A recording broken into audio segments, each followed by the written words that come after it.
રાજાને હળવે રહીને કહ્યું કે બળદરૂપી ધર્મને કહ્યું ને ભાઈ, બળદરૂપી ધર્મ કઈ બળદી ધર્મ છે ને ગાય પૃથ્વી છે. શા માટે અધર્મ કરી રહ્યા છો આપ? કે કલિયુગની અંદર જ આમ તો ધર્મના 4 ચરણ છે. સત્ય છે, તપ છે, દયા છે ને દાન છે. પણ કલિયુગમાં વૈષ્ણવ ધર્મનું એક જ ચરણ રહે છે અને એનું નામ છે ભગવાનનું સ્મરણ. હળવે રહીને કાલ પુરુષે કહ્યું કે રાજન કૃપા કરી મને આપણા ગામમાં રહેવાનું સ્થાન આપો. હળવી રહીને પૂછ્યું આપ કોણ છો? અને કે છે ને ભાઈ, નામ હમારા કલિયુગ ભાઈ, નામ હમારા કલિયુગ ભાઈ. મારું નામ કળિયુગ છે મહારાજ. પરીક્ષિતે કહ્યું જાઓ.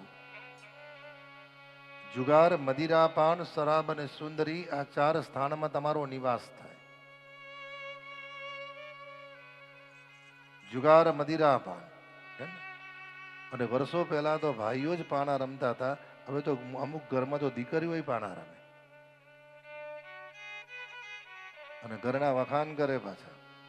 મારા મોટા દીકરાની વહુથી એવું સરસ રમે, એવું સરસ રહે, રમતા રમતા ઘરને જુદા પાડી દે પછી.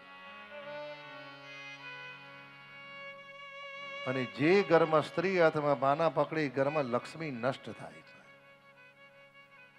ખ્યાલ આવ્યો? જુગાર પછી મદિરા પાન. ના ખાવાનું ખાતા શીખ્યા, ના પીવાનું પીતા શીખ્યા, ના બોલવાનું બોલતા શીખ્યા. અને ગણપતપુરા છે એટલે કહું છું, ઘઉંના ખેતરને વાડ કરવી પડે, બાજરીના ખેતરને વાડ કરવી પડે, મુકેશભાઈ તમાકુના ખેતરને વાડ કરવી પડે. કેમ? ગાય મરી જાય, ગાય કોઈ દિવસ માંસ ના ખાય. સિંહ મરી જાય, સિંહ કોઈ દિવસ ઘાસ ના ખાય.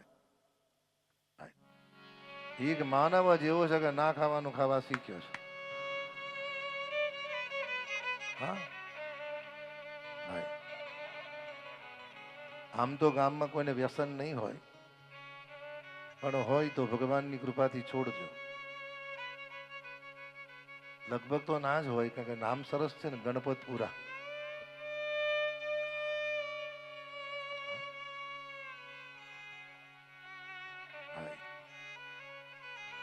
હવે તો બેનો પણ પાકીટમાં પડીકી રાખે, ખબર તમને?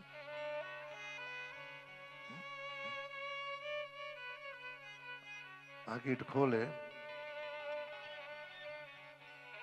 તમારે ભાઈ ખાય એટલે હું ખાઉં, એમાં હું છું લે. હા